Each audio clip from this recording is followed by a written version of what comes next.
Going. Welcome everyone to the next session in the philosophy track. My name's Chris Leatherby. I'm a philosopher based in Perth, Western Australia, and a member of the Mind Foundation Scientific Advisory Board.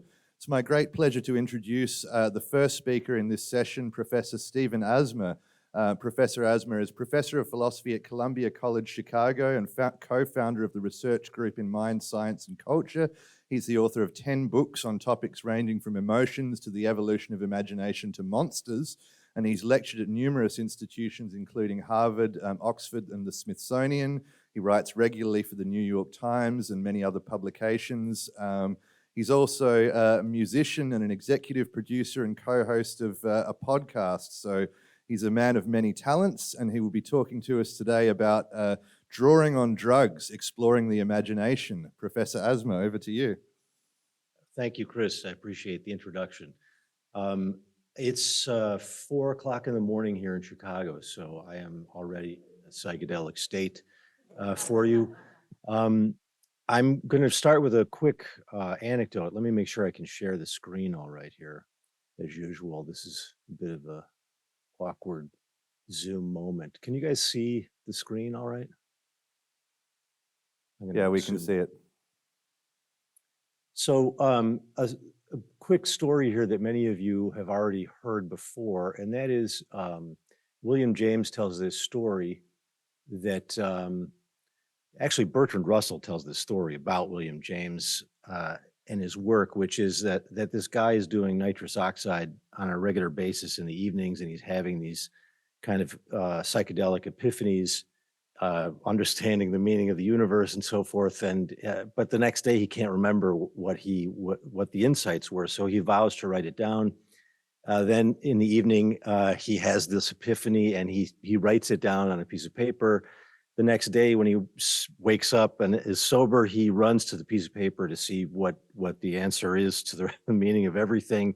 And it says on the piece of paper that the smell of petroleum is ever present.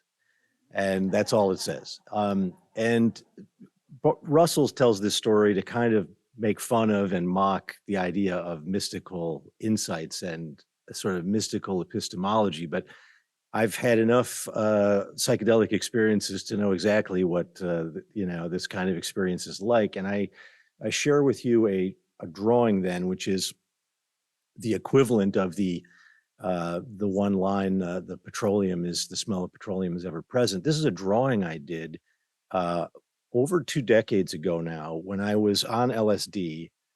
And this was a clinical trial of one administered by myself to myself in my bedroom. And as one does, of course, in those days, one is listening to Ravi Shankar records and classical Indian music. And while I'm listening to the section of the raga where the rhythm comes in, and really the whole experience, the whole night, the sound of the music is generating a tremendous flood of imagery. You can't stop it. It's just this incredible penetration of imagery and kind of synesthesia connections that you're making during the experience. And while I'm listening to this music, I have this hilarious and seemingly insightful grasp that the sound of the drums, the tablas, they sound like a guy playing on a rather corpulent person's belly. And this strikes me as the funniest thing that ever occurred to anyone. And so in an attempt to record it, I do this drawing. And you can see that it's a bit embarrassing for me because it's such a bad drawing, but that's sort of part of the point of this research that we're learning, which is that your ability to execute, your fine motor hand-eye coordination is very compromised in this condition, but you do have these kind of flooding images. And so I've been interested over the last few years in the imagination and its sort of development phylogenetically and ontogenetically, and I'm interested in the voluntary and involuntary imagination. Obviously, the voluntary imagination, we all know, can be the kind of creativity and image making that you see in Walt Disney or the great Japanese animator Hayao Miyazaki. But the involuntary imagination is something we're engaging in, every night in dreams, in mind wandering, and of course, in psychedelic experiences. And it occurs to me, that there's some kind of strange correlation here between stuff that looks really amazing and incredible while you're in the condition, while you're under the influence of a psychedelic compound. It just seems incredibly trenchant, and yet from the sort of position of, I don't know, task positive network and everyday consciousness, it seems quite dumb. Hold this in your mind, because I'm going to come back to this later in the presentation. Just so you can be assured that I can draw, here are 3 images that I've done in the last couple of months.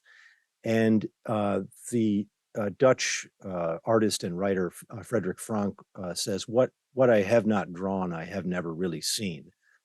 And if you draw or you make images, you know exactly what he means.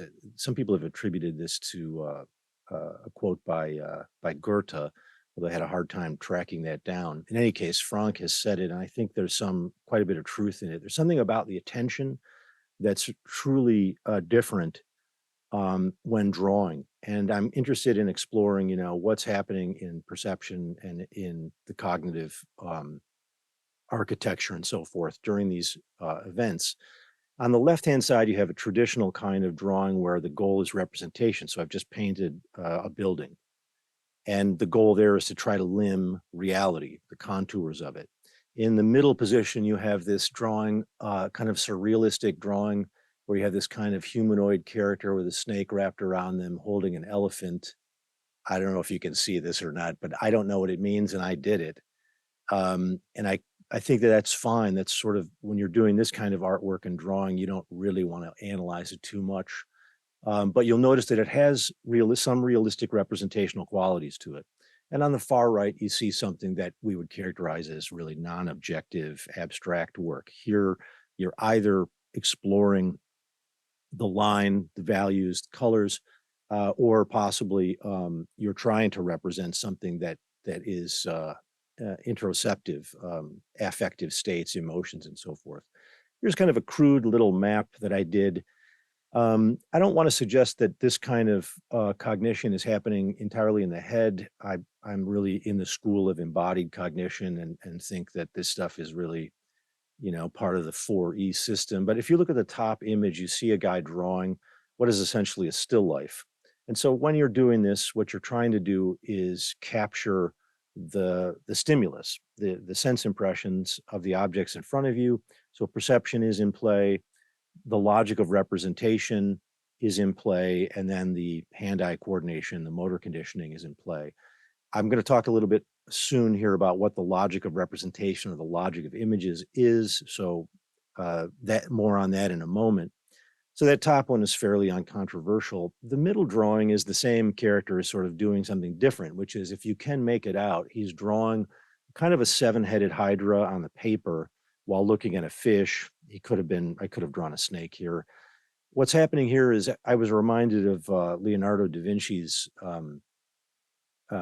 famous sort of advice to artists, which was, if you're trying to draw something like a monster, a dragon, some fantastical creature, the trick to do it effectively is to make some of the details highly realistic. So you want to draw actual perceptual stuff off of other objects like a fish or a snake. Let's say it's the scaly skin, and you want to include it in the drawing of the monster, which otherwise is obviously morphologically and anatomically impossible, or at least very strange, and we've never seen it. So what's happening is a kind of decoupling is happening of the imagery from stimulus to something that can then be used and manipulated by the imagination. I don't have time in this short presentation to talk much about what my view of the imagination is. I do refer you to my book, The Evolution of Imagination, for more on that. But at least for our purposes, in this case, we're talking about something that's a sort of combinatory cognitive ability and a recombinatory cognitive ability. So you're taking imagery and you're decoupling it from the stimulus, and then you're able to hybridize it into other forms or put it into other narrative structures and environments. And again, This happens a lot in the head, but it's also a fairly embodied process, drawing on affordances and so forth. In the bottom drawing, you see the same character doing an image, but it's something more like a Jackson Pollock drawing. And here he's not referencing anything. There is no reference. You're basically just trying to capture either qualities of the line again or emotions or internal states. Here, this got me to thinking, because I've been drawing my whole life, but only recently thinking about it as a gateway into the mind. I was hiking in New Mexico, and these are some pictures I took at Three Rivers Petroglyphs in New Mexico. You can hike up a few hours and you'll find hundreds of these all located in a specific area. And excuse me, these are exciting to me and fascinating because they were drawn on stone as early as 500 years before Columbus and Europeans arrived in the Americas. And so what I find amazing about that is these then have no connection whatsoever to what we would sort of think of as the Egyptian, Greco-Roman, and European pictorial traditions. So it's not like they've got this huge wealth of pictorial traditions that are sort of familiar to Europeans at this time. They're basically drawing in a naive way with regard to that tradition. And I find that very exciting because it raises the question about why do these read so well to us? I mean, you can see by and large what they are. These are quadrupeds of some kind. They're beautiful to look at. They're stylistically engaging. They're just gorgeous. And we recognize them, and it's the kind of thing that we might draw, the kind of detail in the form. And so it raises questions about what it might be sort of culturally passed on in terms of representational conventions and what might be innate.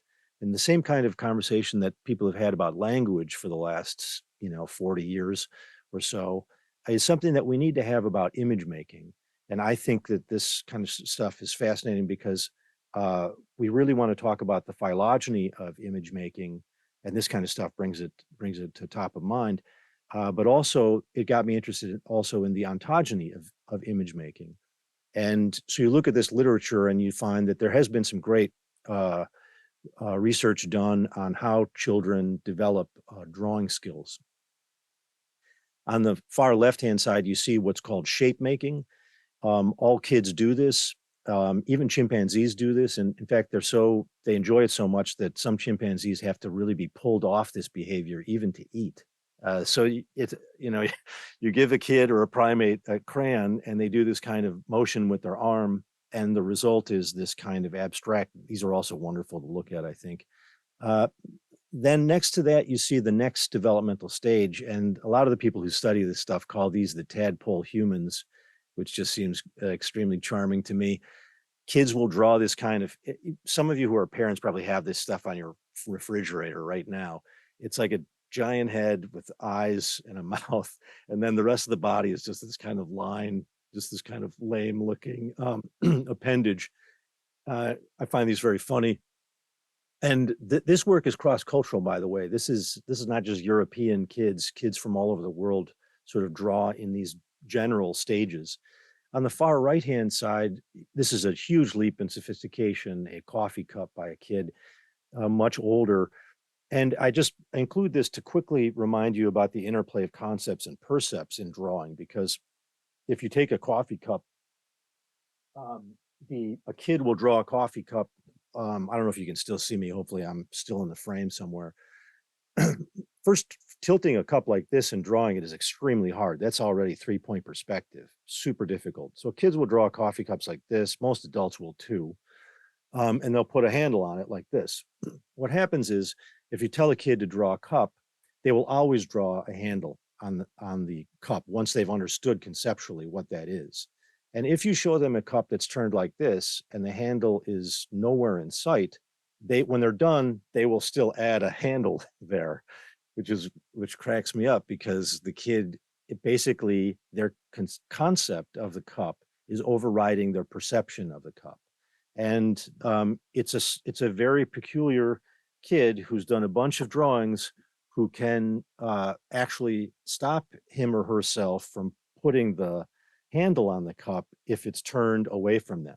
In other words, they are able to downplay that conceptual material and really see the thing for what it is. But of course, drawing is also highly conceptual. What's the logic of image making? I don't have time to spend too much on this, but I want you just to keep it in mind.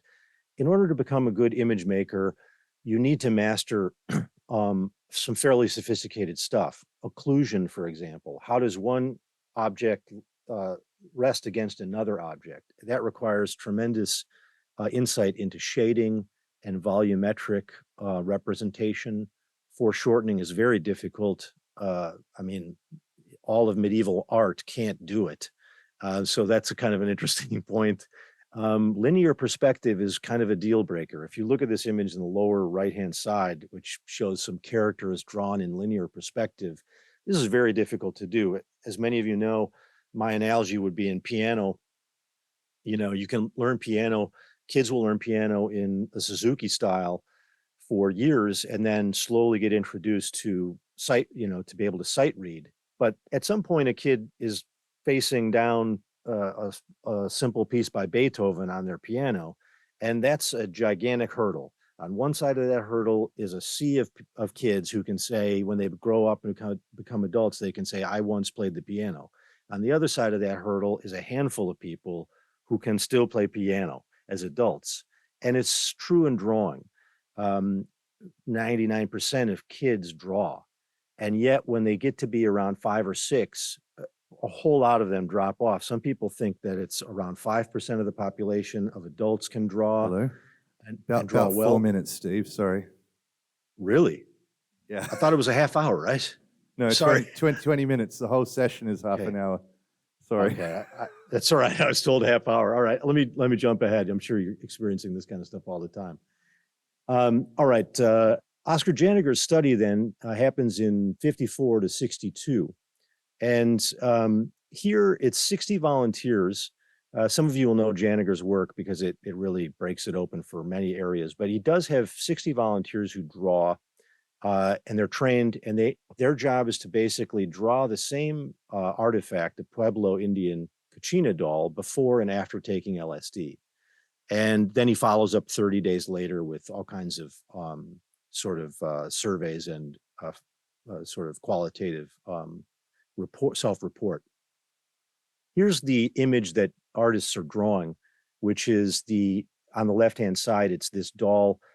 It's a Native American doll. It's fairly common. And you'll see before LSD, the images here are representational, anatomically correct, and so forth. And after LSD, you get this incredible explosion of form. And the color is obviously very rich and vibrant, but the attempt to characterize the form as realistic is just completely gone.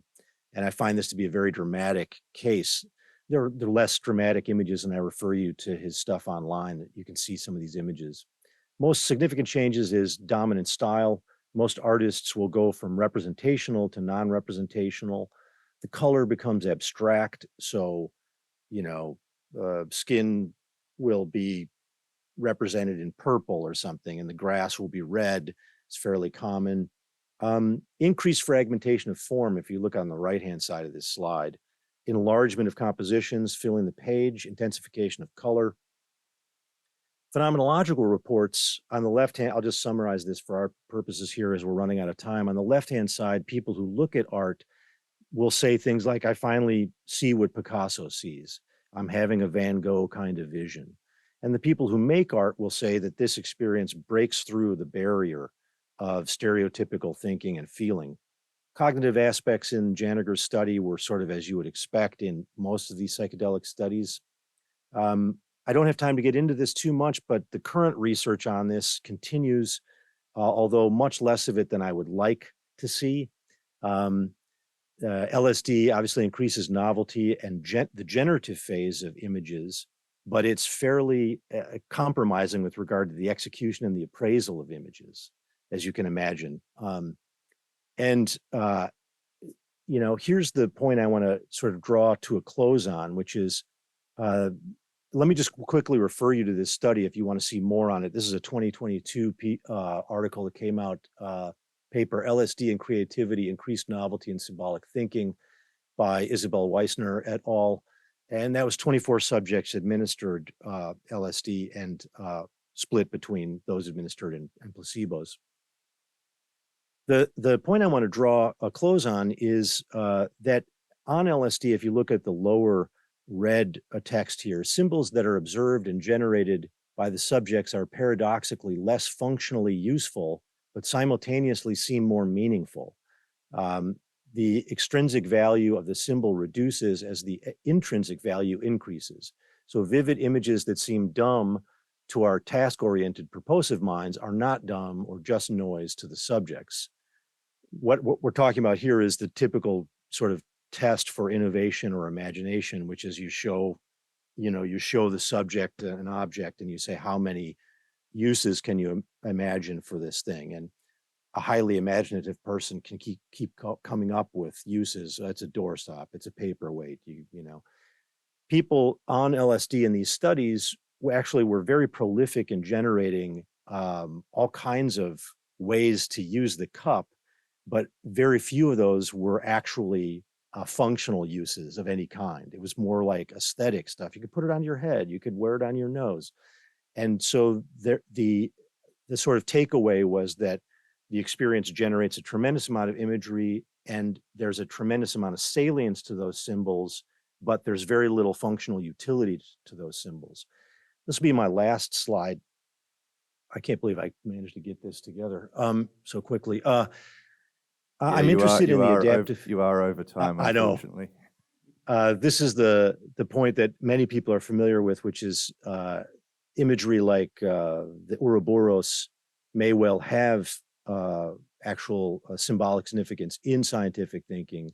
When I refer you to the Auguste Kekule Ouroboros, which led him to discover the benzene molecule structure. All right, I'll draw my formal comments to a close. Hopefully I've left time for a couple of questions. So thank you very much.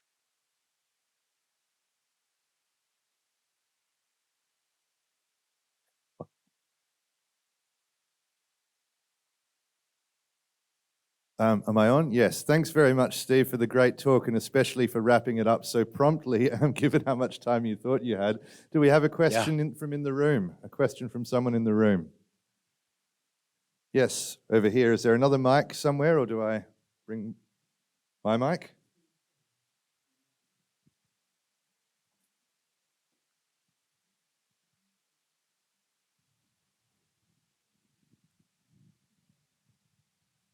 Thank you so much for the inspiring talk. My question would be, is the artist's way more childish-like when on LSD or psychedelics?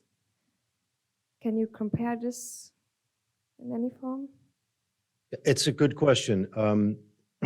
I think the answer is that some people would argue that it is more childlike. But as to why it's more childlike, there would probably be quite a bit of disagreement. I think the major contenders as to why would be that the person is actually having a cognitively different and perceptually different encounter with the object or the referent. And the other is, which of course many of you know, happens under psychedelic conditions. And the other explanation could be entirely a sort of locomotor problem. You having drawn on a psychedelic compound, it's very hard to do, depending on where you try to do it and what the dosage is. You just can't control yourself as well.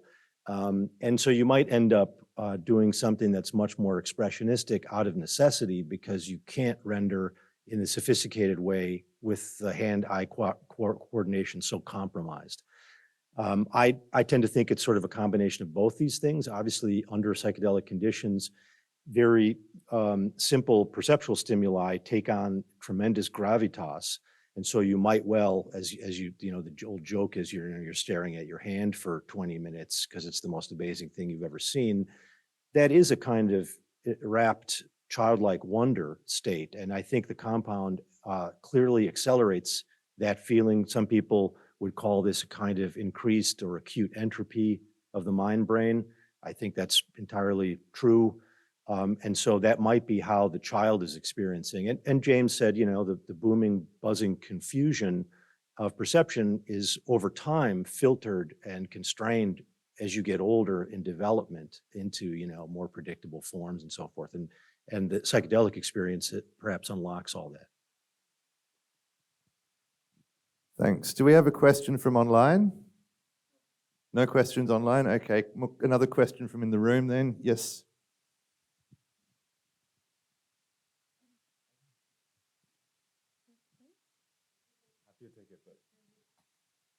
Up to you. I didn't see the order the hands went up in. Hi, thank you for your talk. I'm curious, what are your thoughts on how much psychedelics could compensate the lack of knowledge or skill set on drawing and painting to be able to create an aesthetically beautiful art piece?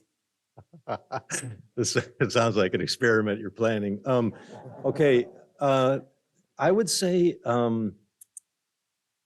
no amount, and this might be surprising, but there is no it's like asking, you know, what amount of psychedelic could you take to make you a good piano player? You can't. Like, it just doesn't. Piano playing, I think it's more obvious how much work and skill and practice went into the performance of a piece.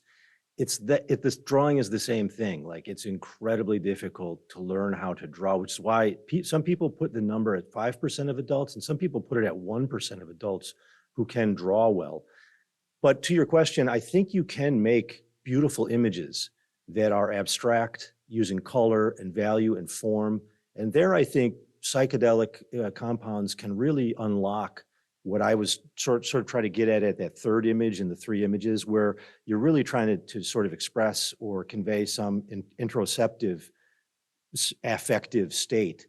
There, I think, you know, just like chimpanzees actually can do some kind of amazing art because of the way they're just moving their arms, I think it really can unlock some beautiful imagery in that way. But if you're trying to actually do anything that's representational, it actually compromises your ability to execute that. But it generates wonderful sort of offline decoupled imagery. All right. On that moderately encouraging note, let's thank Professor Asma once more for the talk. Thank you.